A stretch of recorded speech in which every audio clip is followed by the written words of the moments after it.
This podcast is intended for mature audiences and contains adult language and subject matter. Listeners, please be advised.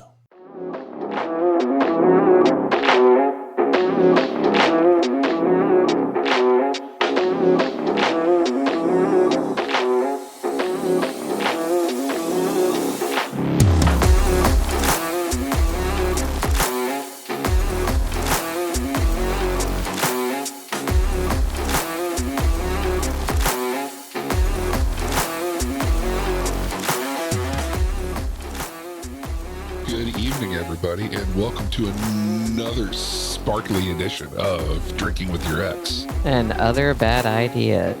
So many bad ideas. Which is what this episode is all about today, everyone. Oh, yeah. So thank you for joining us. I am Bonnie Neal. And I am Blake Thompson.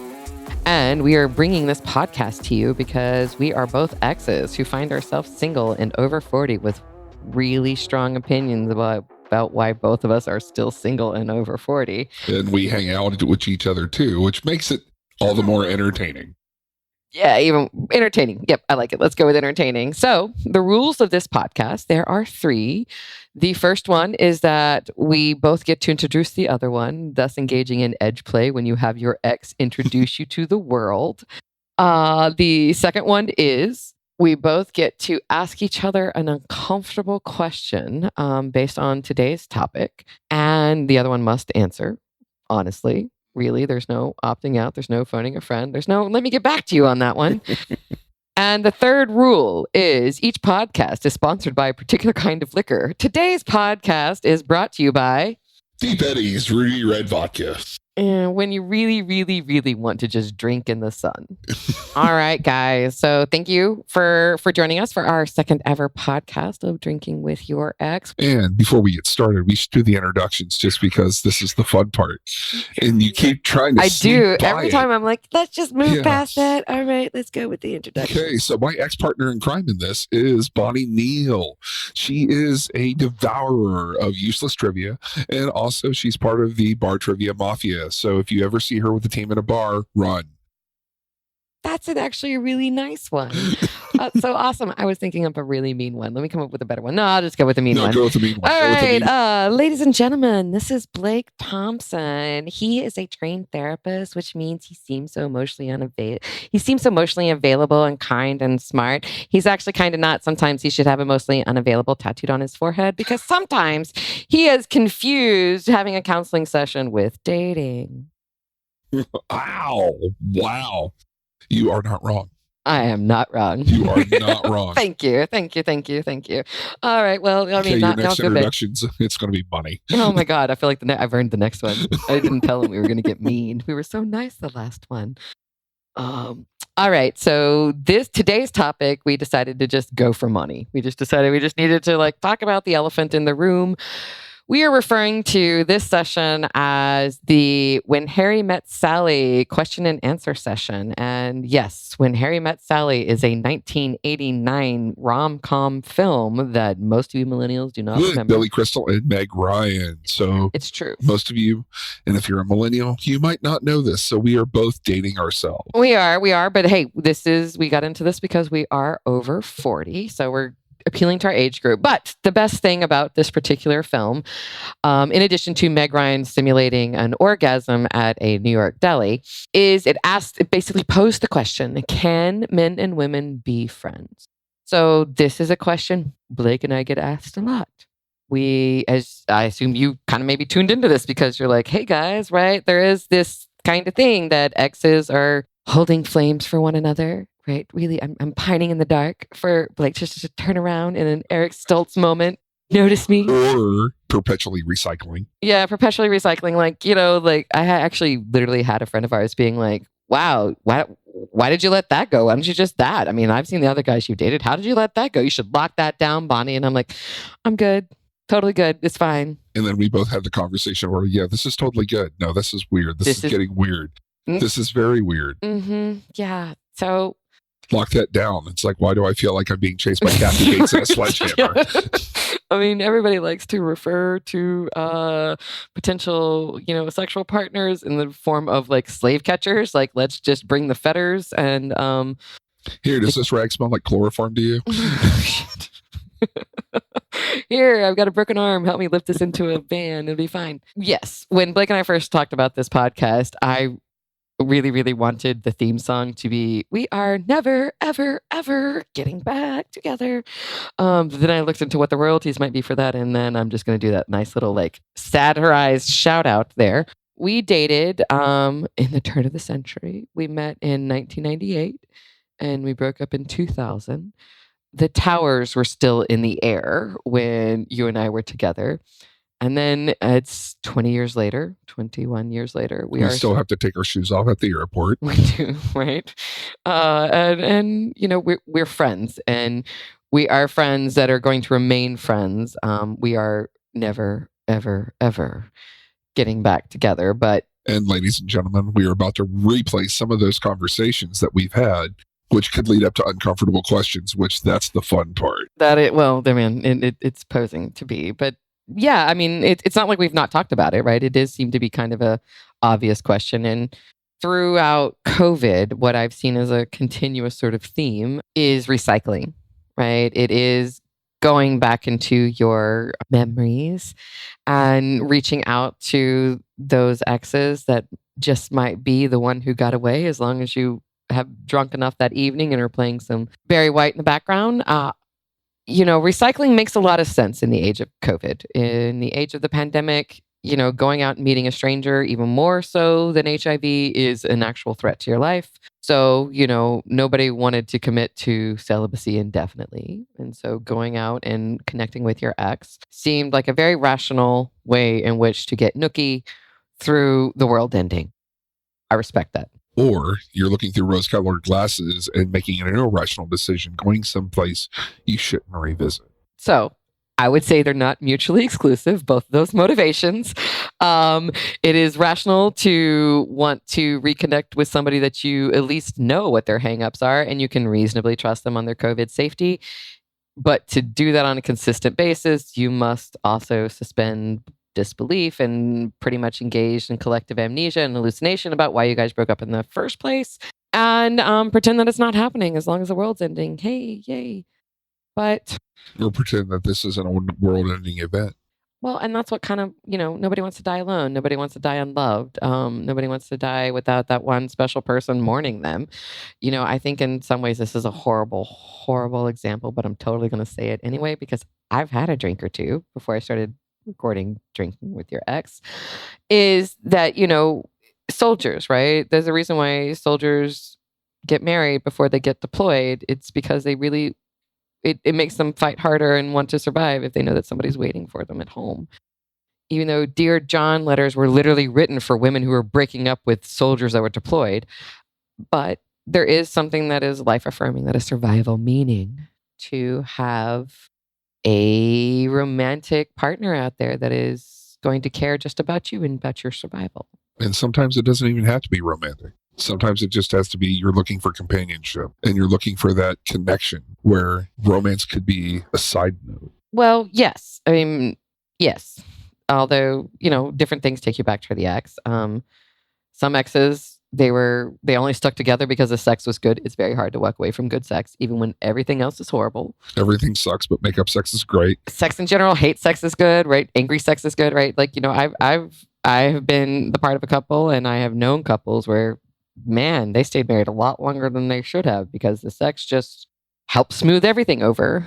But, you know, I also agree. I do think that reaching out, recycling in the pandemic was reaching out for the companionship, for just this person, for better, for worse. You know, they cared about you at least at one period in time, and maybe they will care about you futurely. But like you don't have to start all over again. That is the appeal of Exes. That is, interestingly enough, somewhat of the foundation of our continued friendship. You know me in a way very few people do. And that's a two-way street. Yeah. And there is a baseline of intimacy in which our friendship is just already starting. There are things I do and say that are like a caustic splash of acid in the face when new people experience them. Whereas you are at the point where you're like, "Aw, that's just Bonnie. She's so sweet." Bonnie's fine. She just emasculated that poor guy with no self-esteem. It's fine. It's part of my charm. It's part of my charm, right? And that's the appeal of it. That is also kind of, I think, sometimes the trap of like developing feelings for your ex after your well ex is that that intimacy, it's harder and harder to replicate as you get older and older. And also, I mean, just with that, your circle of friends gets smaller and smaller as you get older. Because you start looking at, you feel time is finite, and you start looking at, who do I want to spend time with? Right. Where do I want to be? Is this person adding some type of value to my life? Yes. Old friends, though, I think have in themselves their own value. I go back to the Kurt Vonnegut quote, right? The older you get, the more important it is to have friends that remember you when you were young. There is a power to be had in holding somebody's history and remembering them. Like I strongly, I have very vivid memories of your first damn day off the airplane in New York City, which is the first day I met him. He had just flown into New York City. He just moved to New York City that day from Ohio. He was coming fresh off of being an undercover narcotics officer and all of the trauma associated with that. And he hit New York City like a hurricane. And I was like, "Hey, Blake." I remember him very vividly. And I remember that kind of energy, that kind of, almost static energy that it like, kind of, it hurt you to touch, right? Because he was just sort of vibrating at sounds only dogs can hear. But, that's a particular place and time that I remember you very strongly of. And that's the value of old friends. Also, the bonus with us and being our ages at Exes that drank, this is pre-social media. Oh, yeah. There's very little video evidence. There's very little photographic evidence. Thankfully, there's no evidence of our poor life decisions made in the year of 1998, 1999. Very few, and I have all the negatives, is what I'm saying. We met, and I think I had a pager because I was fancy living in New York City in 1998. Still using payphones. Still using payphones, yeah. Okay, for all the millennials listening, what a payphone is. That's sad. But yeah, so, old friends, and I have some old friends. I was just talking about a friend of mine whom we've known each other since 7th grade, and she and I can get over differences and being an anti-vax Trumper, and me being a no good commie hippie, because we just love each other past it. And like I remember her when, and she remembers me when.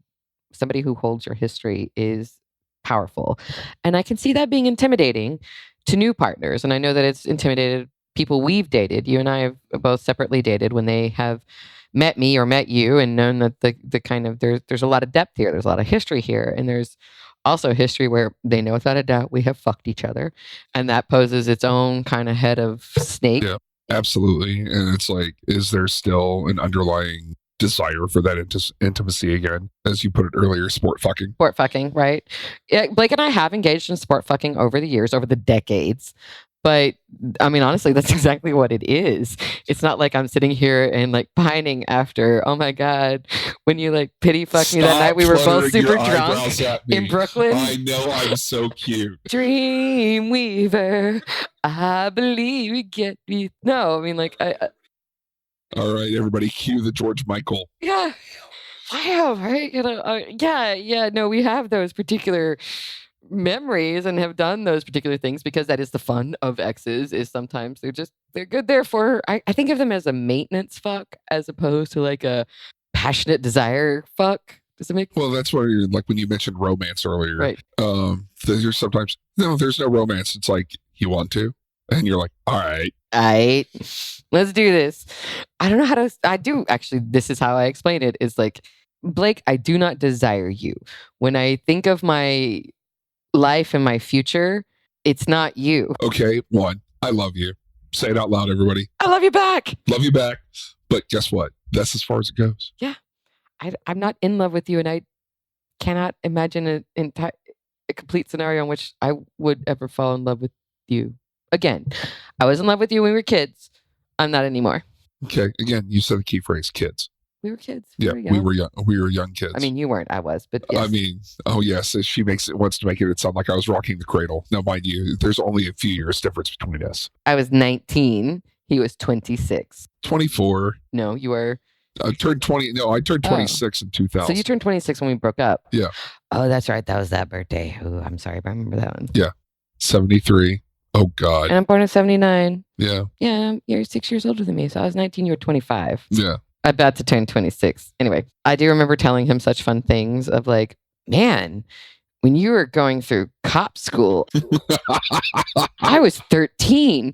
Yeah, she likes to bring up those things. This is not a rendition of Lolita. Thank you very much. I just never stops being fun, old man. It was just a long time ago. I don't even know how to like explain it. Like, you are my past and my present because you're my friend. But what I'm looking for in a man is not you. Right. Sorry. That's okay. And again, what I'm looking for in my next relationship, it's not you. No, you can do better.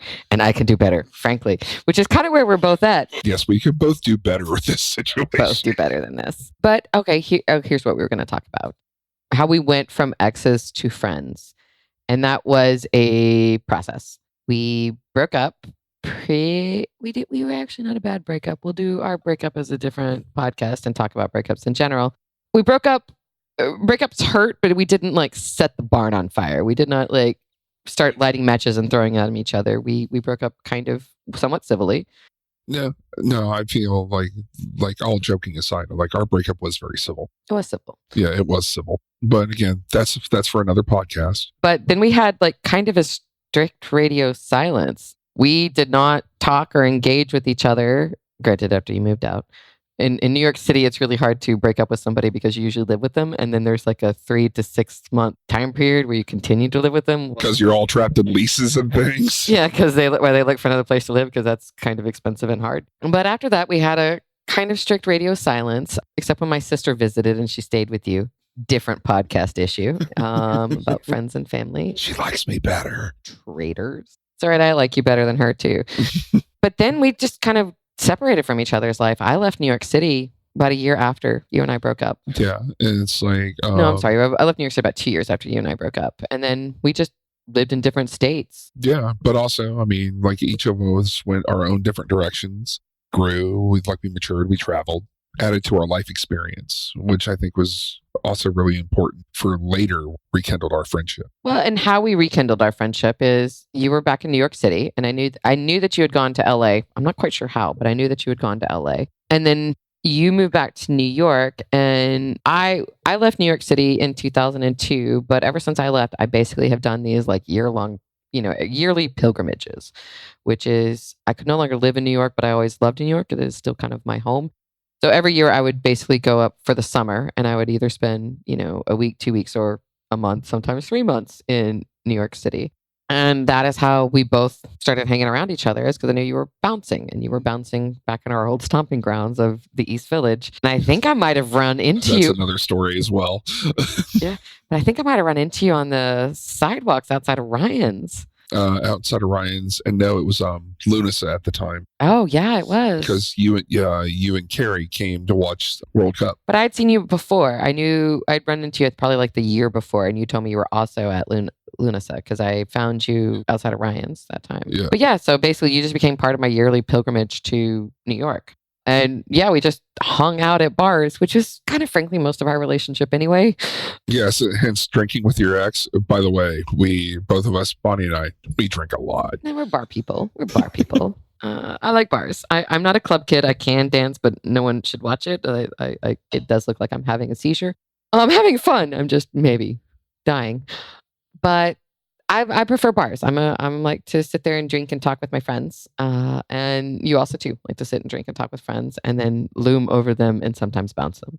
Or actually more accurately, once you started getting into therapy school, you like to look over them and just like psychologically evaluate them before you have to throw them out. But usually those conversations ended with someone hugging me and crying as I put them in a cab. It's the weirdest thing, man. I've never seen it. Ladies and gentlemen, I got to say, actually, I will do this as an introduction, but it's the weirdest bar gag to ever see with Blake. If you have like a drunk and disorderly little man. Usually the shorter they are, the more seems to be true.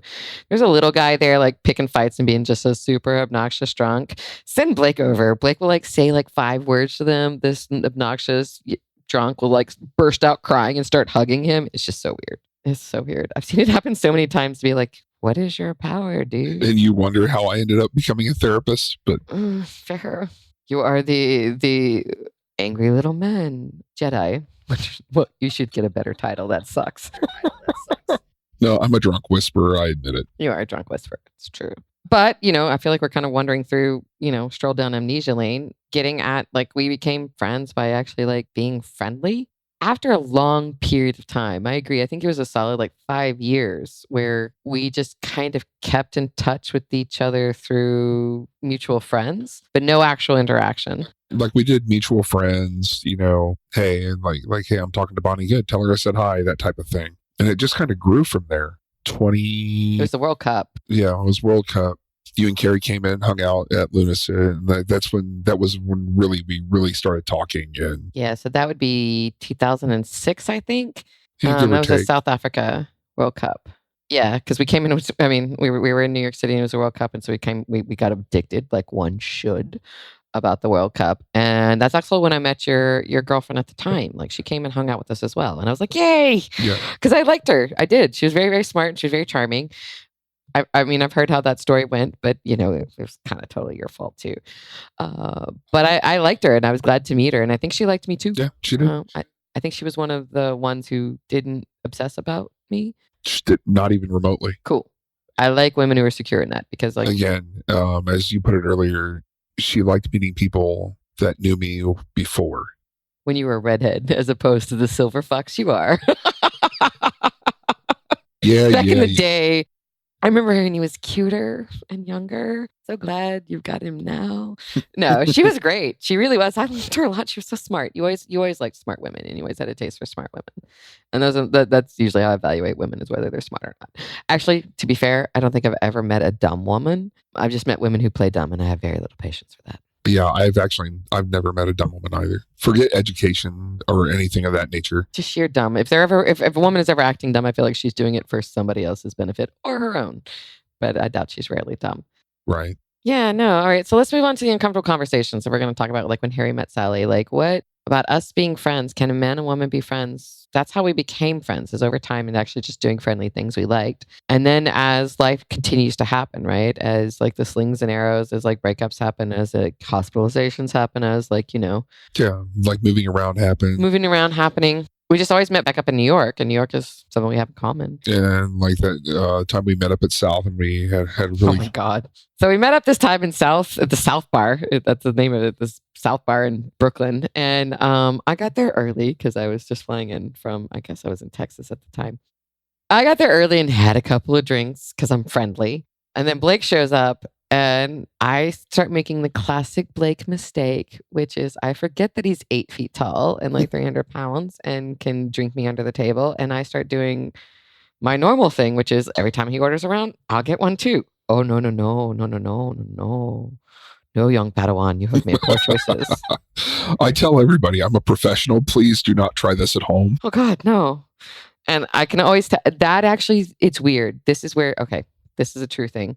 I'm dating a guy and I bring him around you. And if he does that, if he gets into that level of dick swinging with you, is that he starts like matching you drink for drink. I'm like, oh, young man, you may be 50, but you are a very young man and you have not thought this through. That is the dumbest thing I've ever heard in my life. Please do not get into a drinking match with somebody who's 8 feet tall and worked in bars for 10 years. Don't do that. But closer to 20. Closer to 20. Man, you're old. Yeah. It's like I worked in bars from 98 to 2016. Wow. In the East Village. I was furniture. Interesting. That's a long time. Man. And you still like people. Remarkable. I love people. That's why we're doing this. Why are we doing this? I think we're doing this because I think we have so many opinions on other people's dating lives and our own. I think we needed to share it. But before we slip into more nostalgia, because we don't want to like go down that, we could sit here and talk all night like this. That's true. Like, can men and women be friends, especially after a romantic relationship? And I think it comes around to working on that honesty and talking it out. It's like, okay, can we be friends? Like, ask the question. And being honest with the answer. Like we just did a few minutes ago. I know on 2 fingers the men in my life that I am carrying flames for. Granted, I am not one to carry flames, but I am aware that there are 2 men on this planet that, yeah, I get into a little of like dream weaver, right? Like I get into a little bit of what if, mainly because I personally think my attraction to them is not requited.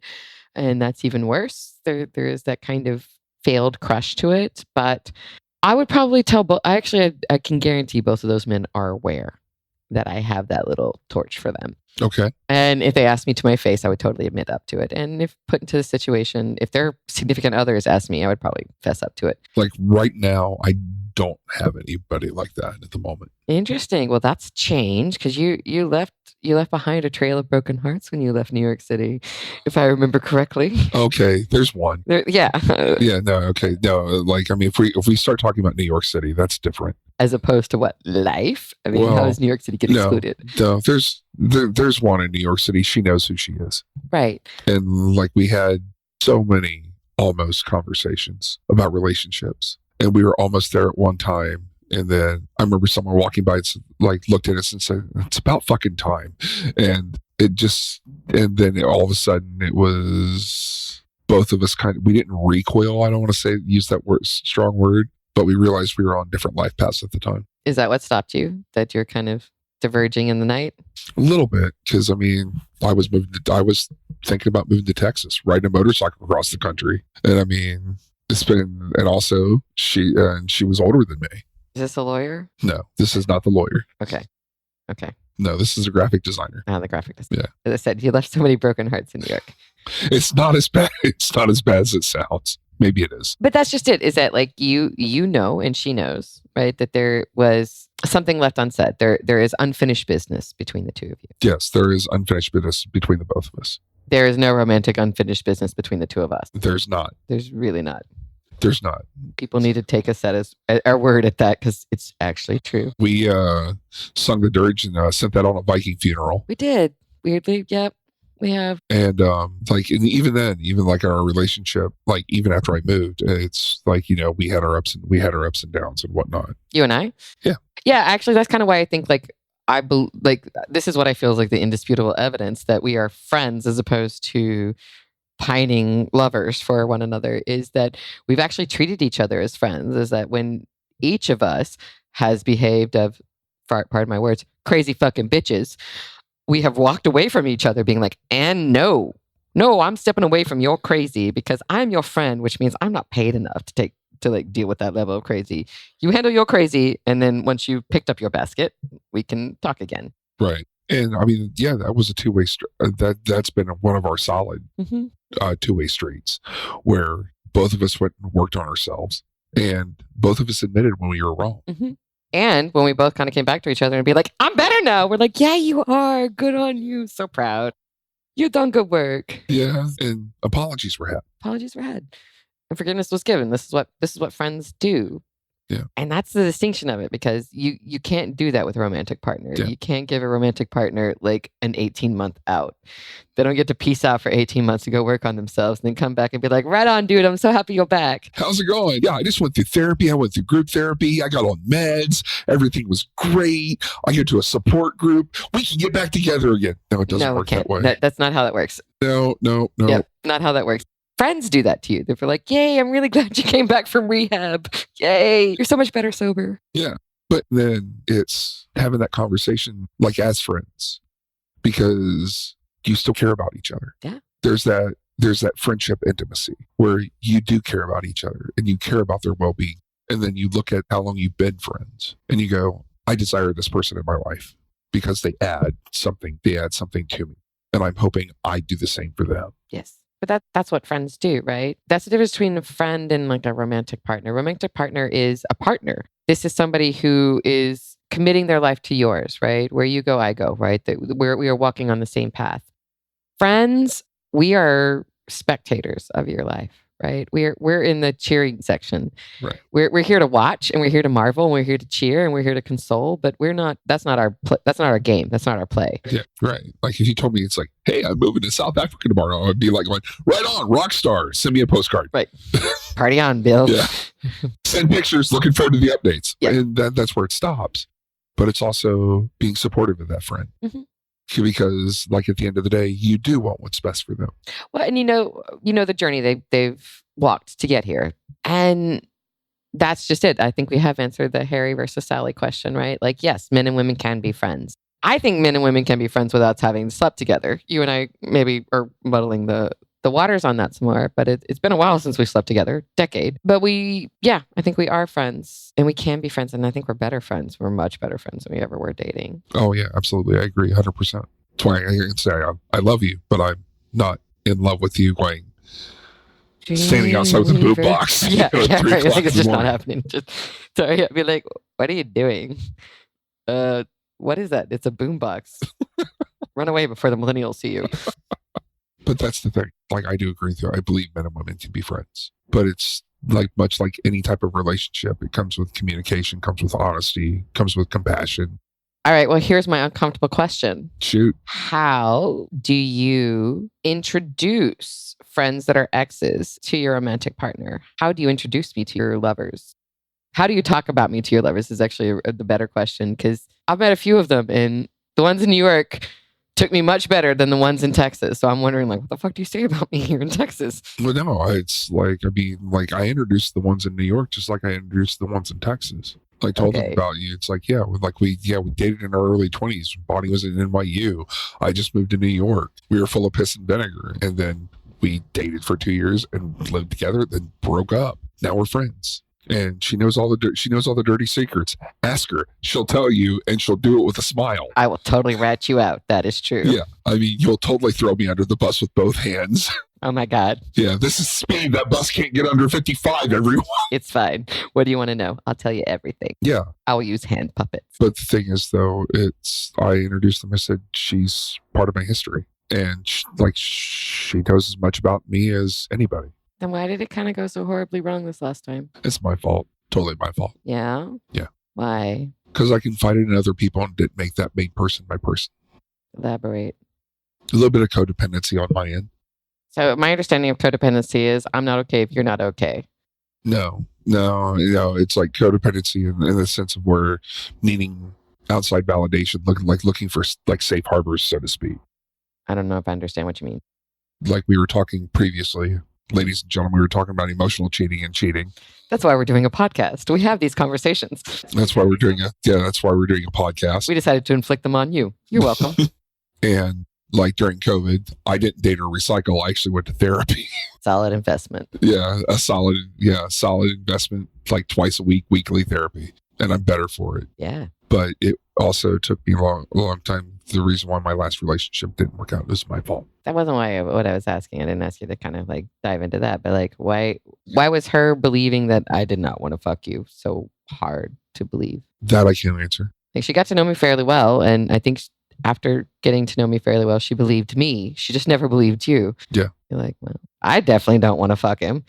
I can pretty much guarantee you he doesn't want to fuck me, but it's weird that you believe me and not him. And again, like there's a lot more complications in that than just you. That's true.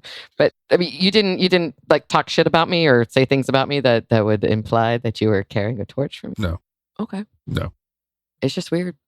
Usually I give good girlfriend because I have a lot of friends who are men. Yeah. Right? That actually think that also helped my argument with her, is that you aren't my only male friend in a relationship. So she's like, oh yeah, this is what Bonnie does. She does have a lot of men who are friends. But also, instead of when I had challenges, I went to places I felt safe. People do. That's a thing. To that person, it was hurtful. Ah. And could be deemed emotional cheating, so to speak, to where I'm not confiding in them, but I'm confiding in other people. Did you not confide in her at all? No, I did, but not as much as I could have.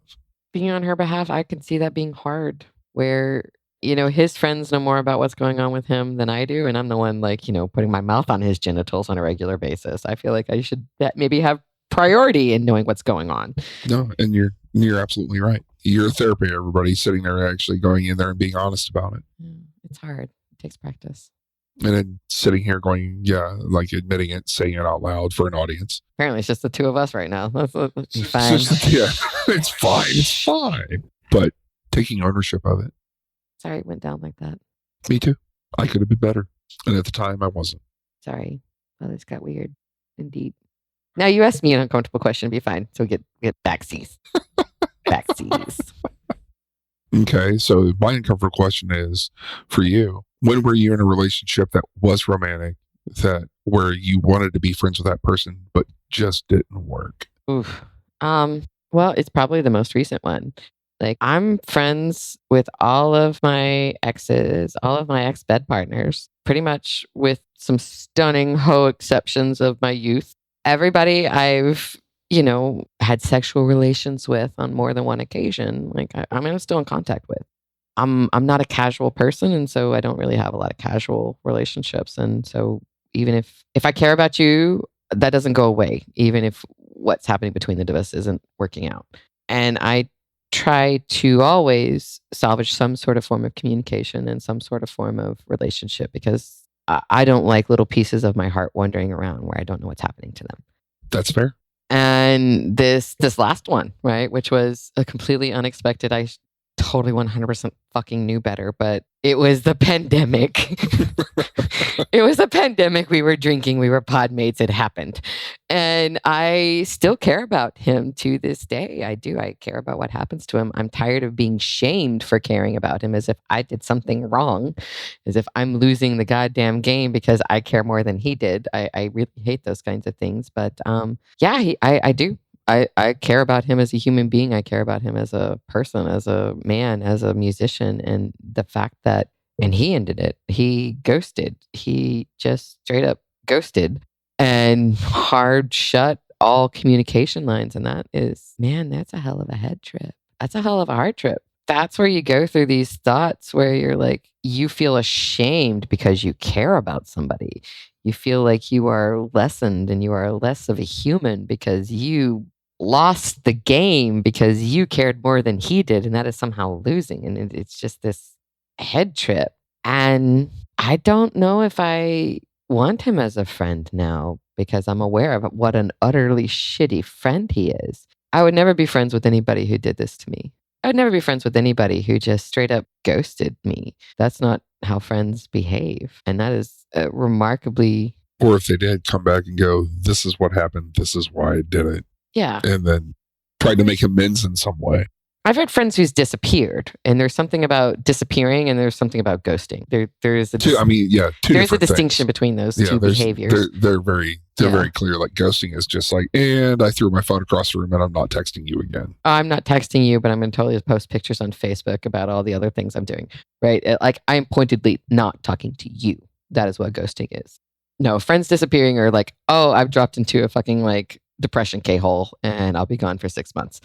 But I'll come back and be like, I'm really sorry. I've either lost or gained 30 pounds and have weird tattoos, but I'm back and I'm sorry. No, how he has behaved because he wanted to stop sleeping with me or wanted to stop a romantic relationship with me, I think is so indicative of the worst parts of his character. Like, it's told me about what a stunning fucking coward he is, that I don't want to be friends with him, because I would never be friends with anybody who behaved this way. That's fair. I have better friends. I have much better friends. That's fair. But I really hated the mind fuck that happened with that. I felt that was unnecessarily painful for a easily casual fucking friendship, for lack of a better word. We were friends who fucked. Didn't need to be so painful. Right. Didn't have to be. It didn't have to be. And that... And since I know the person you're talking about. Yeah. I get that that's all he was capable of, and that's even more disappointing, weirdly. It's even more disappointing. That's the weird head fuck, right? Is I feel like I'm a bad person because I cared about such a bad person, And then you're like, wow, I'm drawing my own self-worth from your lack of worth, right? It's just it's a weird place to be. And, it's actually really, at the end of the day, not about me, which also kind of sucks too. And that's the really hard realization to come to. When, no, it's not about you. Thanks for that question. That was super fun. For next, can we just sort of like vivisect each other live on television? That'd be super awesome. Well, I answered my. Hey, you got me with your questions. So here I am, ladies and gentlemen. Isn't this fun? You should do it too. You should start drinking with your exes and record it. What could go wrong? It sounds fun.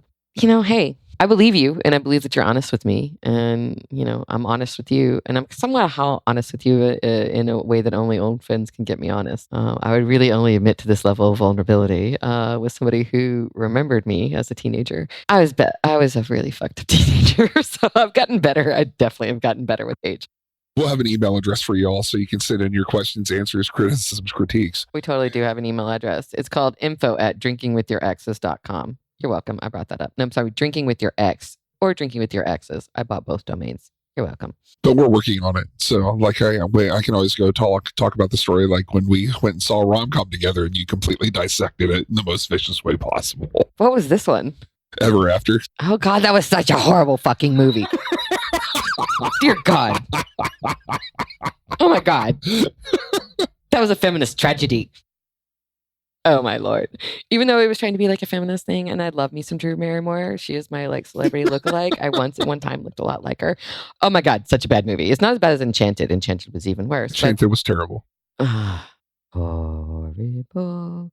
But the moral of the story is you can't be friends with an ex. You can have long-time friendships. You can have fulfilling relationships with your ex. Doesn't have to be naked. No, it doesn't. And to be, kind to yourself. But I actually do recommend both sexes or all genders to try to reach out and reconnect or, try to do that. It is worth it, honestly, because there are things you can ask an ex, especially if you trust them, to be kind to you, but also be honest with you, that can really help your growth as a human. There have been moments where I have phoned a friend and needed to ask Blake and being like, Blake, this is a question I need to ask about myself. And I need you to tell me. And I need you to know when you tell me, I'm trusting you to tell me in the kindest way possible. Like you're not delivering news like a fucking wrecking ball to my face.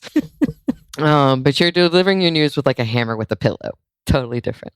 Much nicer. It's worth it. And, especially as we get older, over 40, these things are more possible. I can understand. The problem with your teenager years and your 20s is that you're feeling everything almost for the first time. And so that first betrayal is like nothing. It's so hard to forgive. It is like being cut to the heart and your arterial bleeding on everyone.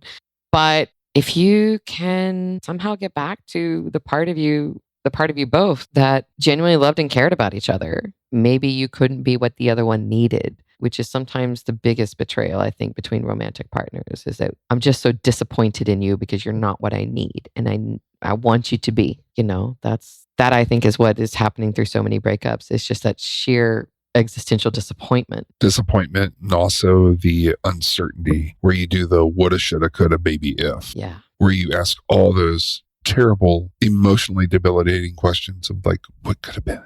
And then when you ask what could have been, you're not looking at where the relationship is now. And who the person is now. Forgive them for not being your, knight in white armor, right? For knight in shining armor. Sorry, white knight in shining armor. Just mixing metaphors here. Forgive them for not being, Superman, and I think once kind of you take the romantic expectations off of it, it's easier to take them as they are and decide whether or not this person, they may not be your one or your forever person, but that doesn't make them a worthless person. And they know you and they have cared about you in the past. They might be able to in the future. Or they might be a forever person in a different way. Correct. Life is long and the world is small, and people change. And the world is weird, everyone. The world is totally weird. Not so much Austin anymore, just letting you know. But man, we got deep on that one and we got a little long on it. Is there anything else you want to say before we wrap this up? I need a refill. Oh my God, right? We did this way too sober. Yeah, it's like, okay, after that conversation, everyone, what I totally recommend, go out, give somebody a call. Or if you're recycling your ex, maybe give them a graceful exit in yourself as well, with the idea that, Yeah, and even if it's not an ex, shoot somebody a text, phone a friend, go out and have drinks. Yeah, wear a mask. Wear a mask. Filthy hippie. Anyway, thank you for joining us. This has been the second episode of drinking with your ex and other bad ideas. I'm Bonnie Neal. And I'm Blake Thompson. And as again, let's give a shout out to our sponsor before we go. Deep Eddy Ruby Red Vodka. When you're looking at poor life decisions that might need a mixer. Yeah, wear sunscreen. All right, everybody. Take care.